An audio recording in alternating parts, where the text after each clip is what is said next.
Criterio. Una entrevista de Mix de Medios.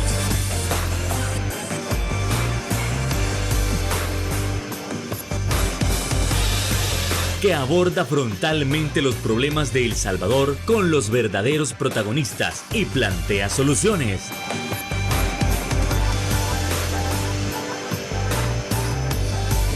Criterios.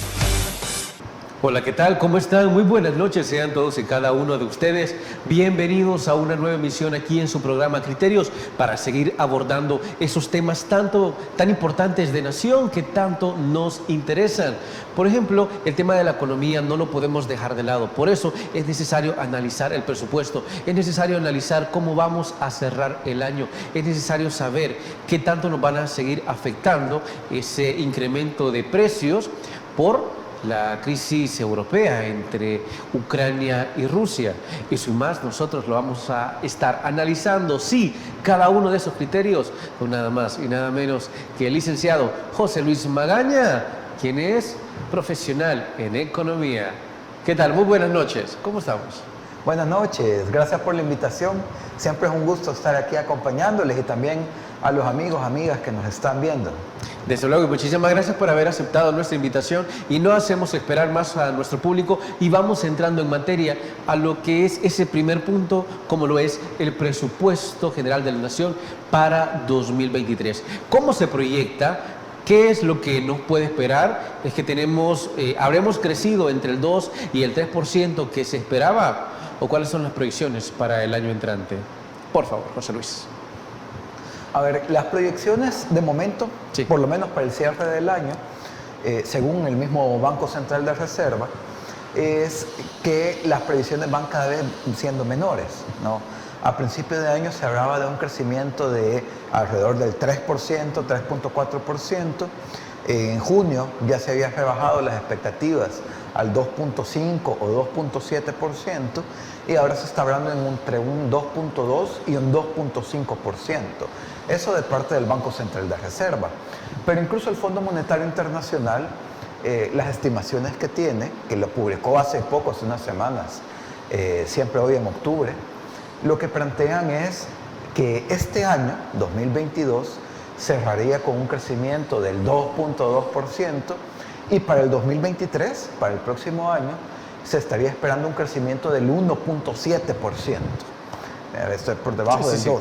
Ahora, ¿qué nos dicen todos esos porcentajes? Creo que, porque al final de cuentas hablar de 2%, 2.5% puede llegar a ser como muy abstracto a veces. Pero ¿qué nos dice? A ver, la economía en El Salvador, por muchas décadas, ha venido creciendo muy poco, ha venido creciendo muy bajo. Como que el salario que has tenido durante 30, 40 años te ha venido creciendo $2, ¿no? O 2 centavos más bien. Entonces, en la pandemia, no solo no creció poco, sino que cayó. Por efecto de la pandemia, por el cierre, algo que pasó en el resto del país. Y luego, por el mismo efecto rebote, el 2021 fue un año en particular porque hubo una tasa de crecimiento fuerte, ¿no? 2020 cayó 7.9% y luego en el 2021 aumentó a más del 9%, ¿no? Que al final es un balance que luego de la pandemia hubo un crecimiento del 1.1%, ya quitando... Un balance real, haciendo, ¿no? Un balance. Sí. Entonces, lo que estamos viendo, una vez pasado el efecto de la pandemia y luego el rebote, es que estamos volviendo a las mismas condiciones que se venían viendo en el país desde antes de la pandemia, ¿sí? Las condiciones estructurales de baja productividad, de sectores de bajo valor agregado, de bajo crecimiento de los salarios, o sea, todas esas realidades que veníamos arrastrando ya desde varios años antes, que con la pandemia hubo todo un desbarajuste, sí, ¿no? Pero terminamos el efecto pandemia y ahora otra vez estamos retomando el mismo camino. O sea, está regresando a las mismas condiciones o que está empezando de nuevo las mismas condiciones que es la que nos venían condicionando la economía del país durante años. Entonces es un poco eso lo que nos dicen estas previsiones. A ver, quiero tener claro, ¿nosotros hemos superado el efecto rebote o todavía estamos sintiendo algunas de sus estragos? En algunos sectores se ven algunos indicadores todavía del efecto rebote, por eso una tasa de crecimiento del 2.2 para este año, para 2022, pero ya para el 2023, además del agotamiento del efecto rebote, están todos los factores externos que vamos a ver más adelante, que hacen que incluso las previsiones sean todavía menores, ¿no? El Fondo Monetario lo estima del 1.7%, la CEPAL ayer también hacía sus propias estimaciones y para El Salvador le daba un crecimiento del 1.9%. 1.9 apenas. Entonces estamos hablando que las previsiones de estos organismos internacionales ya andan por debajo del 2%. A ver, esto también se ha tomado como un tema altamente político, que se menciona que con las nuevas medidas el PIB iba a incrementarse, iba a ser significativo ese incremento. A ver, si nos vamos a antes de la pandemia, digamos hasta 2019, ¿cómo es la comparativa entre el PIB de ese año con el que se espera? En el 2019 el Producto Interno Bruto había aumentado 2.7%, el año anterior había aumentado 2.5%, el año anterior había estado alrededor del 2.2%, el año anterior 2.3%. Es decir, esa tasa de crecimiento en promedio del 2.5% la habíamos visto durante bastantes décadas ya. Ese era más o menos el ritmo de crecimiento al que venía comportándose la economía, alrededor del 2.2, 2.5%. Por eso digo que las previsiones que se hacen, tanto para este año como para el siguiente, básicamente regresar a la misma tendencia que se traía ya desde antes de la pandemia y, y con los efectos también de estos factores externos que se van. Es decir, ¿no van a haber cambios significativos? No, lo que se mantienen... A ver, las medidas políticas que se han tomado, según lo que nos dan los datos, es que no tendrían impactos significativos en términos de ingresos, en términos de producción, en términos de crecimiento. Se mantiene. Sí, claro, ok. Ahora, ya que al principio mencionábamos presupuesto del 2023, ¿qué es lo que se puede esperar de él? Has hecho una pregunta bien importante, porque el presupuesto del Estado, el presupuesto general del Estado, es un instrumento de planificación de política pública, porque es el presupuesto donde se van viendo reflejadas cuáles van a ser las prioridades de los gobiernos para cada año, ¿sí? Porque más allá de lo que un funcionario o redes sociales de algún ministerio puedan decir, al final de cuentas lo que se va a ejecutar es lo que tenga presupuesto, ¿sí? Si no tiene asignación de dinero, va a ser muy difícil que un programa o un proyecto de verdad se ejecute. Entonces, cuando vemos los presupuestos públicos, es donde podemos ver más o menos cómo es que de verdad se está planificando la acción gubernamental.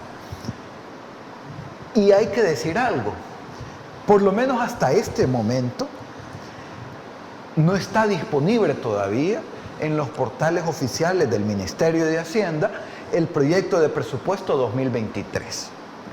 Todavía no sabemos, o por lo menos el Ministerio de Hacienda, el 30 de septiembre lo presentó a la Asamblea Legislativa, pero a la ciudadanía no se lo ha presentado. Eso debía haber sido información pública, ¿no? Debe de ser información pública. El mismo gobierno lo ha hecho. O sea, gobiernos anteriores y este gobierno lo había venido haciendo. Hay un sitio que se llama el Portal de Transparencia Fiscal, lo pueden buscar, transparenciafiscal.gov.sb, y ahí hay un apartado que se llama Gastos del Estado. Ustedes entran a esa pestaña y buscan, ahí están todos, claro. Están tanto los proyectos de presupuesto, que es lo que el Ejecutivo propone para el siguiente año, como la ley de presupuesto, sí, que es lo que la Asamblea Legislativa finalmente aprueba, ¿no? Entonces uno puede hacer esas comparaciones de año con año, desde el 2010 hasta, lastimosamente, 2022. Uno puede comparar qué es lo que el Ejecutivo propone y qué es lo que la Asamblea Legislativa aprueba.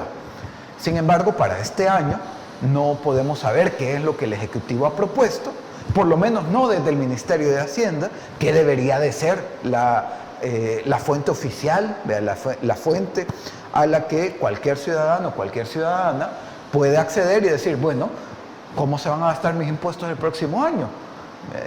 Entro a ese portal y puedo saber, bueno, esta es la distribución que el gobierno está planteando para el próximo año. Sin embargo, hasta este momento, esa información en los portales del Ministerio de Hacienda no está disponible. Y esto es grave, esto es bien grave. Si un niño en la casa te pide dinero para ir a la tienda, tu hijo, tu hija te pide dinero para ir a la tienda, ¿qué es lo primero que le vas a decir? ¿Y qué vas a comprar? No es que, mira, dame $5 para ir a la tienda. Sí, toma. No, le vas a decir, ¿y qué vas a comprar? Bueno, ya depende de lo que te diga, que va a ir a comprar. Entonces vos decís, mira, bueno, está bueno, te voy a dar el dinero, o mira, no te voy a dar tanto, no te voy a dar $5, para eso te voy a dar $2. No, mira, no lo compres porque hay en la casa, mira, no lo compres porque te puede hacer daño. Sí, entonces ya ahí, solo en ese ejemplo vemos lo importante que es saber en qué se va a ocupar el dinero. Ahora, imagínense el presupuesto del Estado. Son 8.900 millones de dólares los que se están planificando en el presupuesto 2023, que no están disponibles, que el Ministerio de Hacienda no está diciendo cómo los quiere gastar. Entonces, si al niño no le vas a dar el dinero, si no te dice en qué lo va a gastar, pues ¿qué le podemos decir al Ministerio de Hacienda? ¿No? Ahora que no está diciendo en qué quiere gastar ese dinero. Eso, para empezar, fundamental. Ahora, como este proyecto se presentó a la Asamblea Legislativa, la Asamblea Legislativa lo tiene que discutir en la Comisión de Hacienda y especial del presupuesto. A partir de la discusión que hay en la Comisión de Hacienda, hemos logrado conseguir el documento, ¿no? Un documento en PDF de 1.329 páginas. Pero ahí más o menos le hemos ido estudiando algunas cosas. Decíamos, es un presupuesto de 8.900 millones de dólares. De esos 8.900, un poco más de 6.000 millones de dólares provienen de los impuestos que pagamos, ¿no? Como 3.000 millones de dólares son del impuesto del IVA, ¿no? Y 2.500, 2.700 millones provienen del impuesto sobre la renta. Sí. O sea, solo esos dos impuestos constituyen una buena parte de los ingresos del Estado.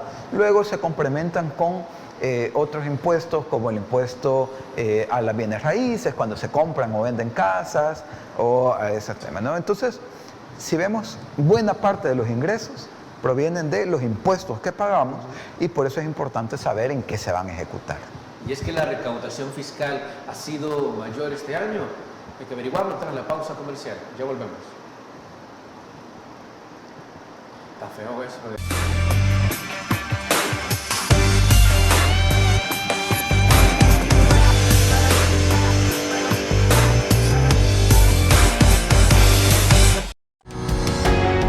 Samvar, una empresa que cree en la sostenibilidad ecológica y en la cultura de productos biodegradables en El Salvador, decididos a proveer las mejores soluciones en limpieza, porque cuidar el medio ambiente es tarea de todos.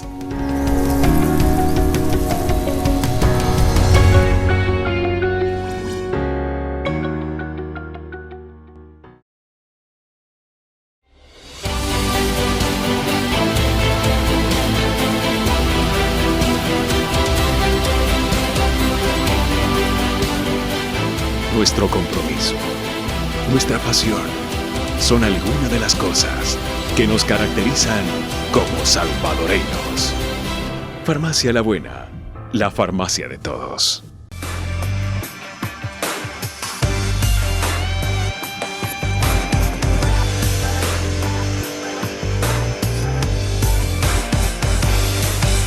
Si bien no podemos saber de qué manera se van a gastar nuestros impuestos para el año 2023, al menos se puede saber o se puede proyectar si la recaudación fiscal ha sido mayor José Luis Magaña, por favor.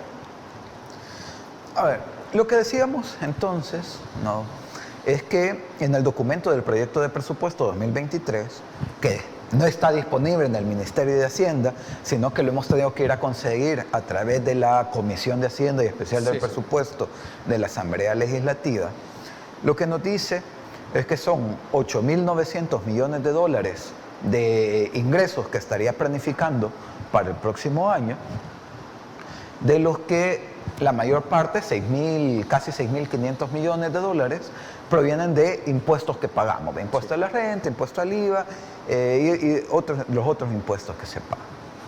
Luego, hay una parte interesante, o que por lo menos llama la atención, que también se están planificando, o hay unos ingresos, 300 millones de dólares, que no son pocos, en un rubro que le llaman otros ingresos no clasificados. ¿Por ejemplo? No lo sé. Ese es el problema, ¿no?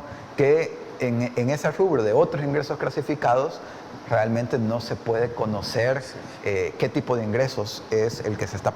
O si de verdad tendrían esos ingresos y no son 300 millones de dólares que yo te voy a decir que voy a tener 300 millones de dólares para que tengas confianza y estés tranquilo de que voy a tener dinero, aunque no sé de dónde los voy a sacar. O si esos ingresos son legales. No, entonces, sí, está esos 300 millones de dólares de otros ingresos no clasificados. Y luego, para terminar de cerrar los 8.900 millones de dólares, está el tema del financiamiento externo, ¿no?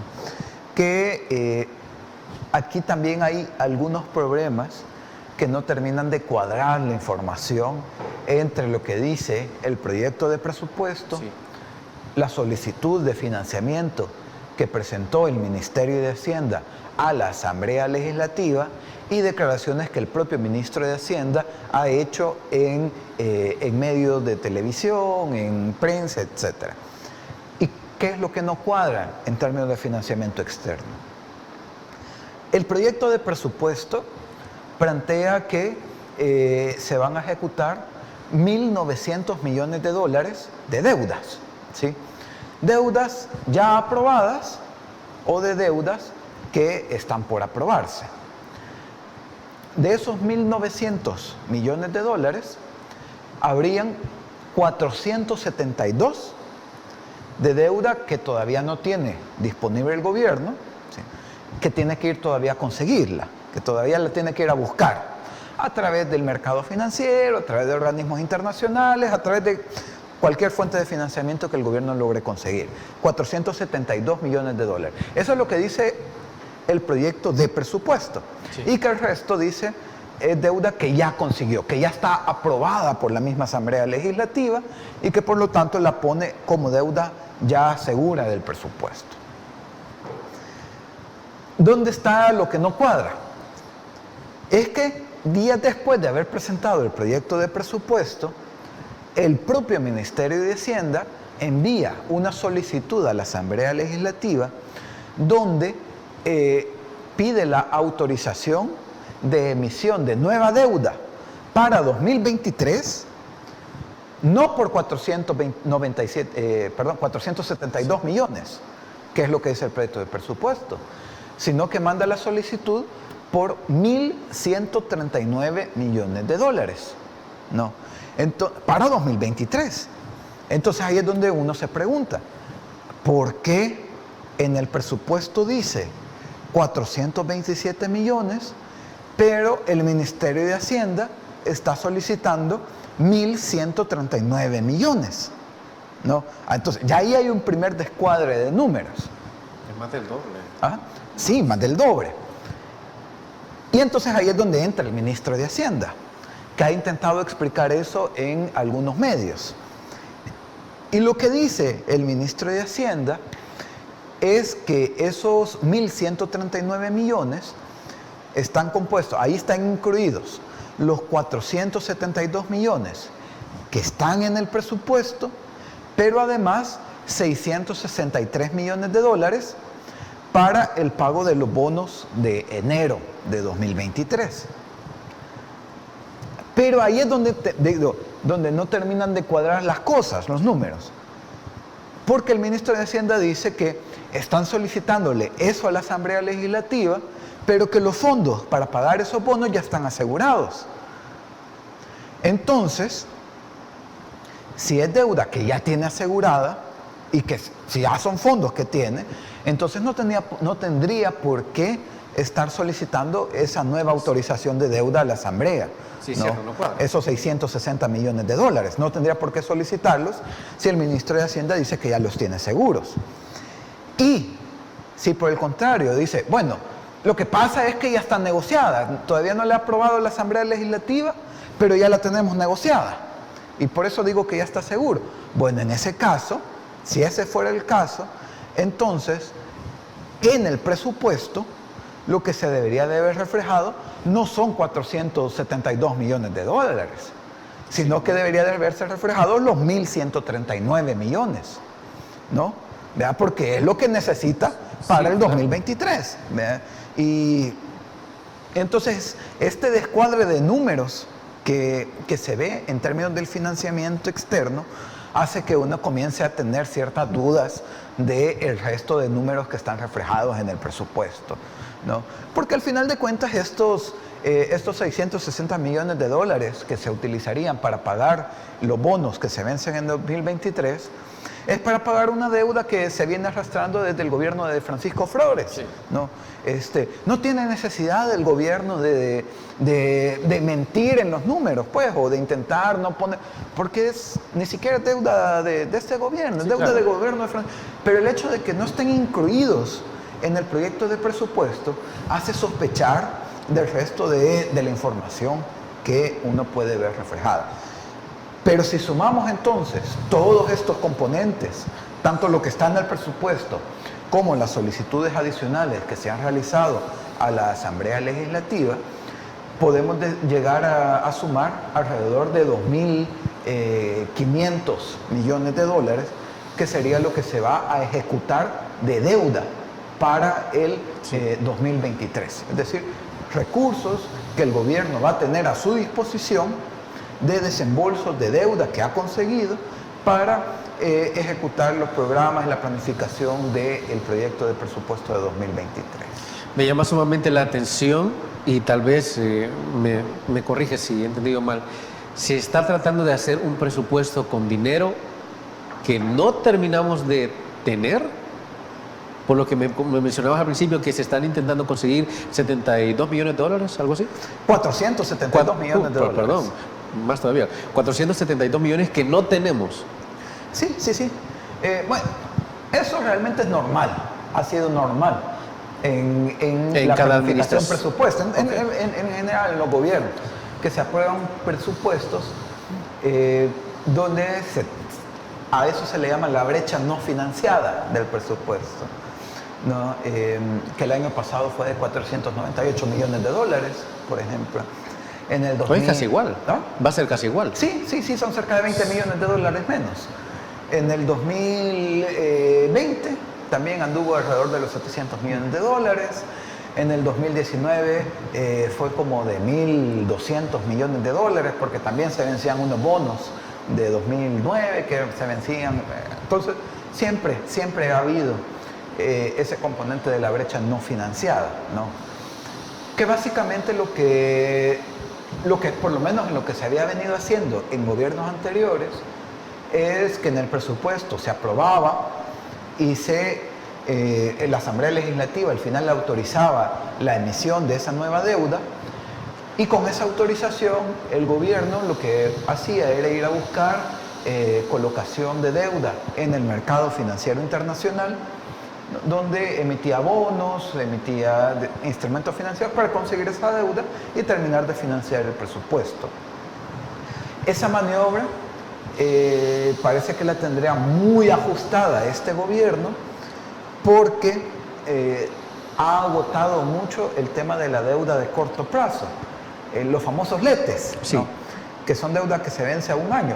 Los gobiernos anteriores, la deuda de letes la aumentaban al tope y luego pagaban para poderse volver la pagaban con deuda de largo plazo, sí, claro, para seguirse endeudando. Luego volvían a pagar con deuda de largo plazo para seguirse endeudando.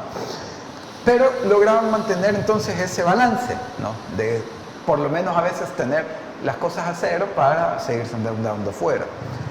Este gobierno, sin embargo, se ha venido endeudando con este tipo de préstamos, las LETES, Sí. que es deuda de corto plazo, deuda de un año, pero hasta este momento no ha liquidado esa deuda, sino que ha venido emitiendo, cuando se va a vencer, emite más LETES para pagar los LETES que se vencen. En total se han acumulado alrededor de 2.500 millones de dólares solo en LETES.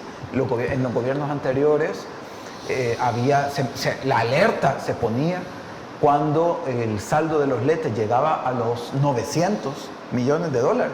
¿Se recuerdan cuando salía el gobierno de Mauricio Funes o Sánchez Serén a decir que la Asamblea les estaba bloqueando los 900 millones, los famosos sí. 900 millones de dólares, que era justamente porque a ese monto había llegado el saldo de LETES y estaban buscando deuda de largo plazo para pagar esa deuda de los 900 millones Sí. en LETES.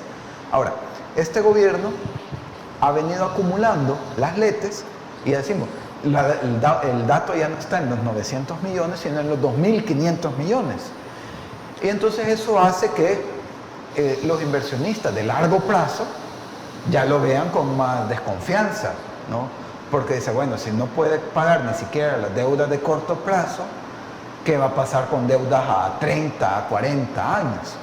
Y por lo tanto el famoso riesgo país, ¿no? Esa tasa de interés Sí. a la que le prestarían está sumamente alta, alrededor del 24-25%, lo que financieramente para una deuda a 30, 40 años es inviable. Por lo tanto, eso de conseguir los 472 millones para el presupuesto de 2023 se ve un poco complicado en ese mecanismo. Tendrá que negociar con otro tipo de organismos internacionales para ver cómo conseguir esos 472 millones. Y precisamente hacia eso queríamos llegar. ¿Qué tanto ha aumentado nuestro riesgo país y qué tanto nos puede afectar a futuro? Pausa, ya volvemos.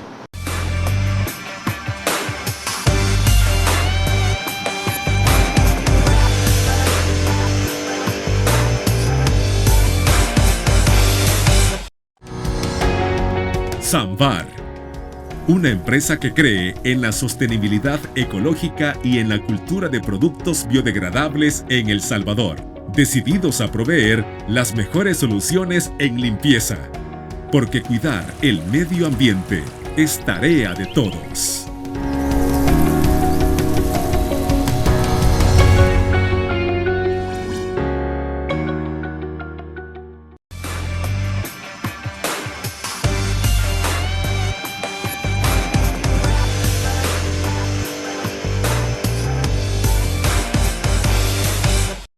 Gracias por continuar con nosotros y precisamente tal cual preguntábamos, ¿qué tanto nos puede afectar o qué tanto ha subido el riesgo país para El Salvador? Pero antes de eso, se me escapaba una pregunta que es, ¿qué tanto nos puede afectar o beneficiar el hecho que hace algunos meses el presidente de la República, Nayib Bukele, buscara pagar sus obligaciones para 2024 y 2025? ¿Eso es positivo o tiene perjuicios? José Luis Magaña. A ver, creo que antes de evaluarlo es importante entender Sí, claro. cuál fue la maniobra financiera que se hizo. En el bloque anterior hablábamos de cómo los gobiernos han emitido bonos en los mercados internacionales para financiar, ya sea el pago de deuda o financiar obligaciones del presupuesto general. Esas emisiones que se hacen en el mercado financiero internacional es en un instrumento que se llama eurobonos. ¿Sí? Esos representan solo una parte de la deuda, no es toda la deuda externa, solo es una parte. Esos papeles de deuda los compran inversionistas internacionales y luego los pueden estar revendiendo en el mercado secundario. ¿Sí? Entonces el gobierno en 2009, por ejemplo, saca unos papeles, vende esos papeles de deuda. Yo, inversionista, en ese momento le compro papeles de deuda al gobierno, el gobierno se queda con el dinero y ejecuta, y yo me quedo con ese papel de deuda. Vea que dice que el gobierno me está pagando tanto por ciento de interés, cada 6 meses, y que al final de 10 años me va a pagar el total de ese monto. Pero entonces yo me quedo con ese papel.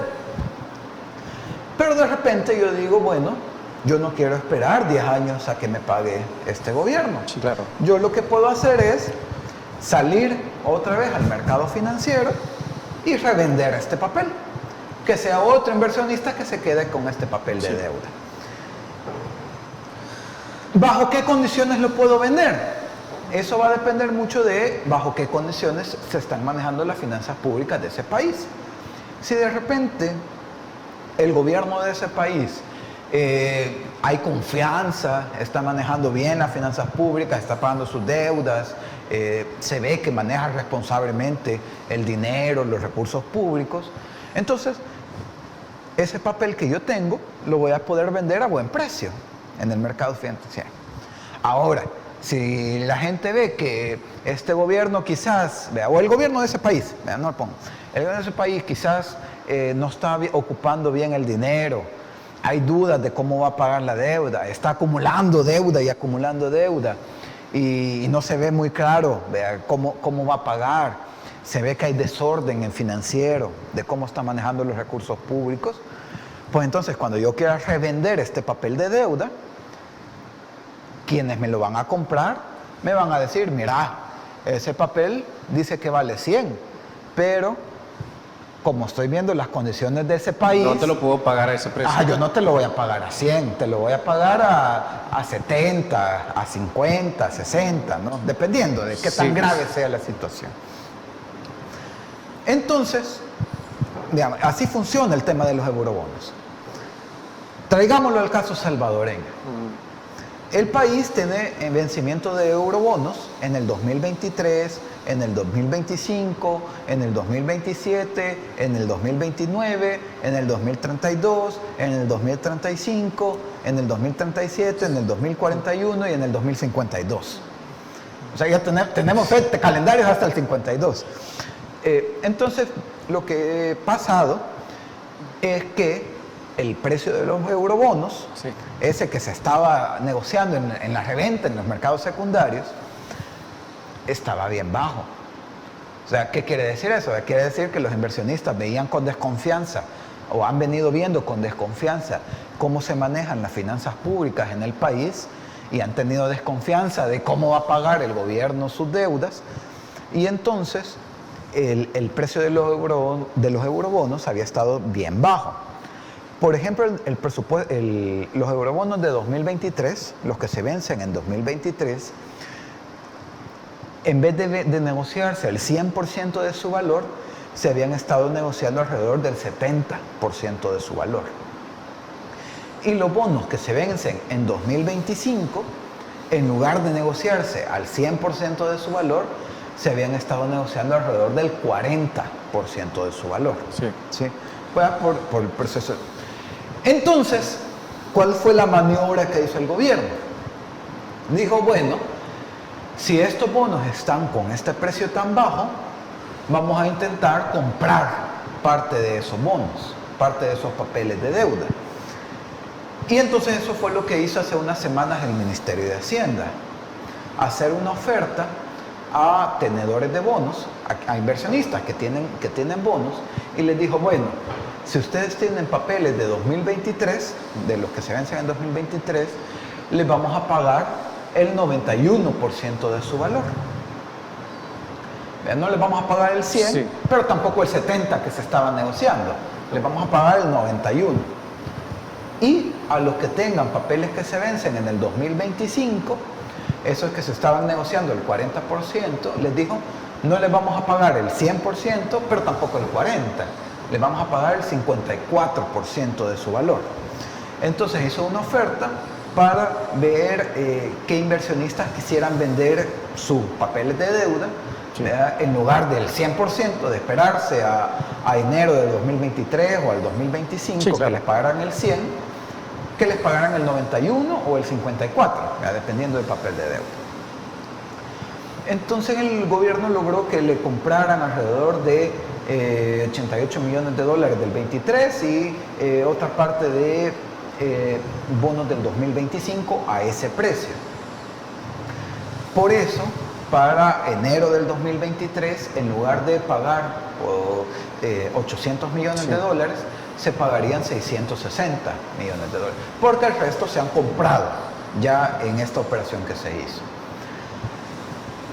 Aquí, de entrada, digamos que esta maniobra puede ser financieramente ¿beneficiosa? Aceptable, Sí.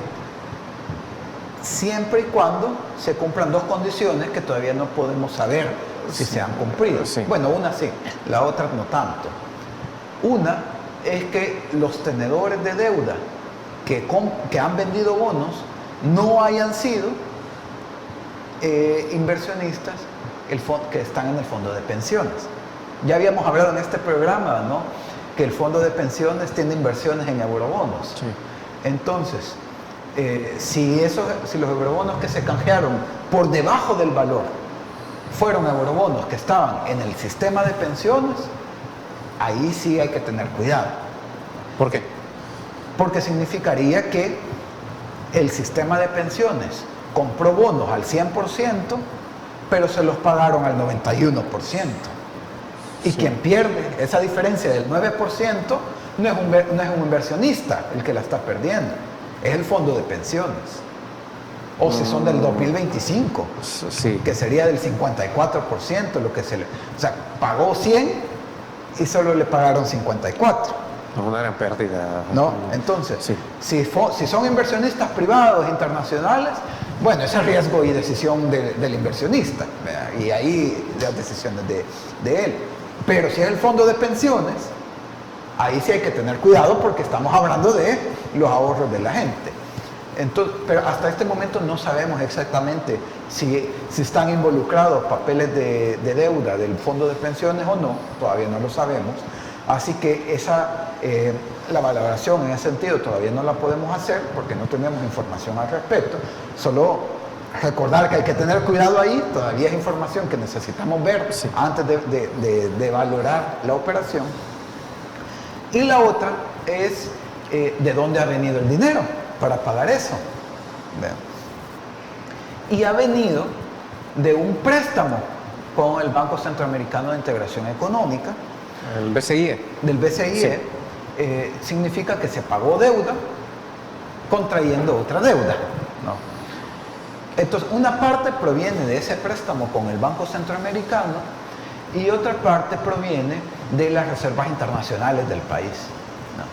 Eso que debería de funcionar como un mecanismo de seguro para cuando hay crisis de balanza de pagos, es decir, que sobre todo en una economía dolarizada como la del país, que necesita dólares para poder importar alimentos incluso, entonces las reservas internacionales deberían de estar listas para que en un momento de crisis de pagos, estas reservas internacionales en dólares puedan subsanar alguna falta de dólares que haya para importar cosas. Pero se han ocupado las reservas internacionales para complementar los fondos del BCI para hacer este pago de deudas. Es decir, que pagué deudas, o el gobierno hizo esta operación de pago de deudas con un préstamo y ocupando el fondo de emergencias. Así que así como liquidez, no es que se haya demostrado con esta operación. Pero bueno, se ahorraron un par de millones de dólares. Hay que ver un poco también, ¿verdad? Y también es necesario poner en la mesa que si bien el tema de la deuda es importante superarlo, o sea, es importante ver cómo se va a pagar la deuda, pues sí, pero más importante todavía es poder saber cómo vamos a cerrar esos hoyos, ¿no? Porque ahorita se ha cerrado el hoyo, un poquito, el hoyo del 2023, pero abriendo otro hoyo con el Banco Centroamericano. Sí. Entonces, más allá de estar cerrando hoyos, abriendo otros, tenemos que, o es importante que el gobierno planifique cómo poder ir sin tener que abrir más hoyos. ¿no? Es decir, eso es como pagar un préstamo con otro préstamo. Es básicamente lo que se ha hecho. Pagar un préstamo con otro préstamo. Es la de nunca salir. Bueno, momento de nuestra siguiente pausa comercial. No nos cambie. Ya volvemos.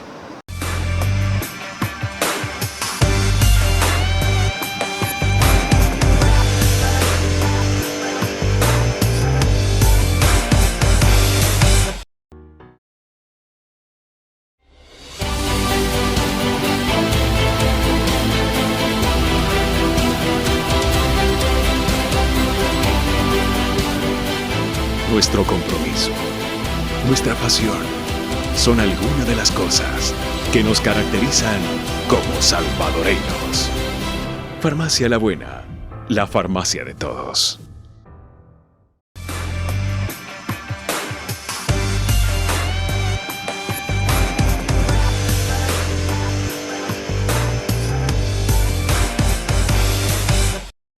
Y hablando de préstamos, ¿a qué tasa, viendo las condiciones económicas del Salvador, a qué tasa estamos adquiriendo los intereses? Hombre, ¿cuál es la tasa de interés? A ver, de aquí esos hay, préstamos? esta pregunta la podríamos hacer en dos. ¿A qué tasa la estamos adquiriendo y a qué tasa pudiéramos adquirir una nueva deuda? Y dependiendo con quién también. Ya no es lo mismo ¿Cuáles son las opciones? ya no es lo mismo ir a pedir préstamo a un banco que al usurero, por ejemplo. Si nos vemos la emisión de letes, que son papeles de deuda en el mercado nacional, esos se han estado emitiendo alrededor del 7.5, 7.8%, 9% en algunos casos. Esos, ¿quiénes los compran o quiénes se los prestan? Se los presta, ese dinero que se lo presta la banca local. ¿Con qué dinero? Sí. Con el dinero de los depositantes. ¿Verdad?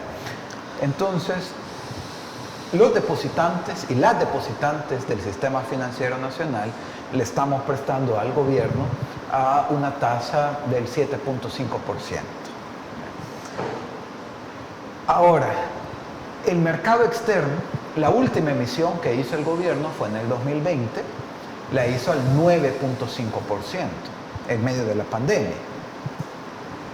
Ahora, si saliera a emitir deuda en ese mercado financiero externo, la tasa de interés estaría por encima del 20%. O sea, estaríamos hablando de entre el 23 y el 25%, lo que los inversionistas estarían dispuestos a cobrar tasa de interés para poder tener confianza de prestarle al gobierno.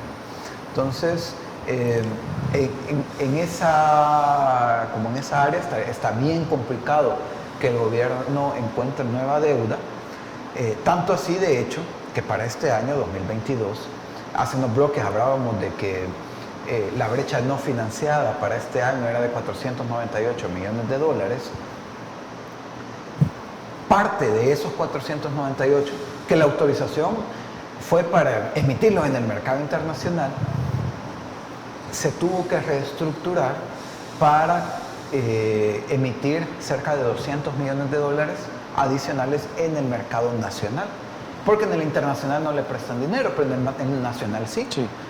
Aquí creo que también surge otra pregunta, que es ¿por qué en el mercado financiero internacional lo están viendo con tanta desconfianza y le están poniendo esas tasas de interés, pero la banca local sí le está prestando dinero a estas tasas de interés del 7.5%, cuando la deuda ya anda por encima de los 2.500 millones, con ellos, con la banca local, a través de los letes, y a gobiernos anteriores, hasta los 900 millones de dólares ya no le querían prestar, ¿no? Porque al final de cuentas son depósitos de los ahorrantes lo que se están poniendo en juego. Entonces creo que ahí hay una pregunta que surge que sería importante hacérsela a alguien de la banca local, ¿no? A representantes de la banca local, de por qué se están tomando esas decisiones de emitir o dar préstamos a esas tasas de interés cuando las condiciones externas están diciendo que estarían más altas, ¿no? Pero, y por eso digo que al final de cuentas, más allá de la gestión de pasivos, como le llama el ministro de Hacienda, o el hecho de estar reestructurando deudas, más allá de eso, Lo importante es planificar de mediano y largo plazo, no cómo vamos a pagar la deuda. Sí, eso sí, hay que hacerlo, pero cómo vamos a atender las obligaciones de la población, cómo atender las garantías de derechos de la población a partir de los recursos financieros que se pueden generar adentro del país. La estructura tributaria actual es insuficiente, ¿sí? Por eso es que siempre, por eso te decía que es normal que haya una brecha presupuestaria, por eso gobiernos anteriores y este gobierno ponen, o sea, porque la estructura tributaria actual no da márgenes para asegurar totalmente la garantía de derechos de la población. El dinero no alcanza, ¿verdad? Eso es estadísticamente cierto. Pero entonces es necesario encontrar de dónde financiar todos estos programas. Porque el problema es, por ejemplo, el tema de la primera infancia. Sí. Crecer juntos, crecer saludable juntos, el nacer con cariño. Todos esos son programas que se están ejecutando, programas interesantes, pero que se están ejecutando con préstamos. Préstamos del Banco Mundial, préstamos del Banco Interamericano de Desarrollo, y préstamos que tienen un plazo de ejecución de entre 3 y 5 años. Entonces, ¿qué va a pasar? Termina el préstamo y se termina el programa. Y entonces no son sostenibles. Por eso digo que más allá de estarnos hablando simplemente de la deuda, el tema es cómo garantizar los recursos financieros para dar sostenibilidad a este tipo de programas, ¿no? Estamos viendo, por ejemplo, cómo ahora se están reestructurando. Hoy en el presupuesto 2023 hay una reestructuración de los programas sociales que se venían heredando. Por ejemplo, el programa de vaso de leche y de alimentación escolar. En el documento del presupuesto lo que plantea es que se van a reestructurar y en vez de ser 2 programas, se van a convertir en uno solo. Y ahora lo que se plantea ya no va a ser un vaso de leche diario, sino que va a ser 2 cada semana, 2 vasos cada semana. Ah, sí. Entonces, ¿no? ¿Por qué? ¿Por qué? Porque ese programa se ejecutó inicialmente con préstamos y una vez terminado el préstamo ya no hay dinero para seguirlo ejecutando. Entonces, lo mismo va a pasar con estos otros programas. Y por lo tanto, más allá de estar viendo el tema de la deuda, que ahorita hay que apagar el fuego del tema de la deuda, pero hay que planificar cómo generar los recursos suficientes, necesarios, para poder darle sostenibilidad a estos tipos de programas y proyectos de beneficio de la población. Desde luego, algo sumamente crítico para analizar. Pausa comercial, ya volvemos.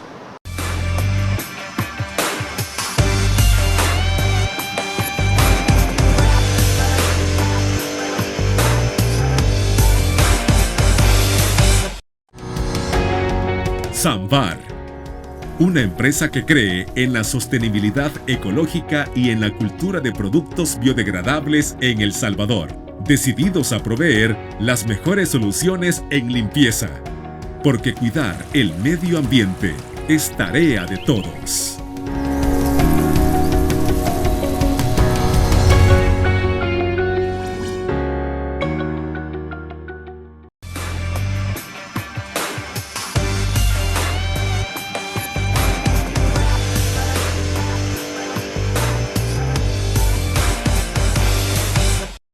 A fin de cuentas, el panorama hacia 2023 va a seguir igual que los años anteriores a la pandemia. Y eso creo que para cerrar, por favor. Sí, bueno, la economía nacional, luego de la turbulencia de la pandemia, hemos regresado a las mismas dinámicas que traíamos por décadas. Eso significa que los problemas estructurales del país ahí están, siguen estando sobre la mesa, más allá de spots o de discursos, los problemas estructurales del país, de los que hemos venido hablando, siguen sobre la mesa, siguen estando por ahí.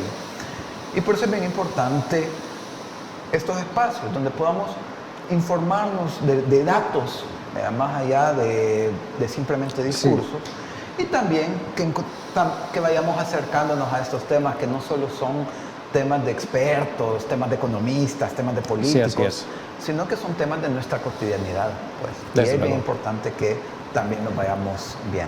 Desde luego. José Luis Magaña, de verdad sumamente encantado de que nos haya aceptado la invitación y de haber escuchado cada uno de estos criterios y de ese análisis tan profundo sobre la economía salvadoreña actual y lo que nos espera a futuro. Así que esperamos tenerlo en una próxima ocasión.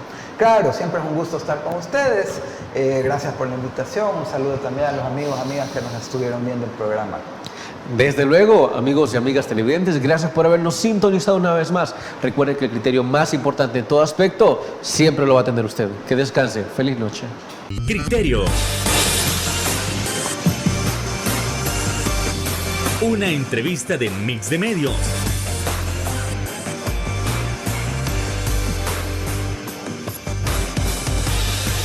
Que aborda frontalmente los problemas de El Salvador con los verdaderos protagonistas y plantea soluciones.